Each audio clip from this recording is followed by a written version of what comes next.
Ngiyakubingelela mbukeli wale video. Lapha siphethe isangoma samanzi abasibiza ngangezwe esesidumile kunsiza yonke, sisebenzisa iwayila ukuze sibambe amanzi oyithiwa yi-surveying.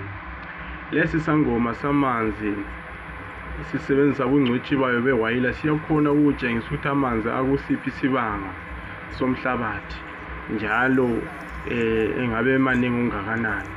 Siyakhona lokubamba isiziba samanzi lokutshengisa ukuthi umthambo ungabe ungakanani sisebenzisa iwayila zayo. Asilaphutha ekubambeni amanzi, sesibamba amanzi saze sakhipha ingwenya phansi komhlabathi. Sizalinika inamba zethu ukuze ma ufuna isangoma samanzi usithinte khonapho.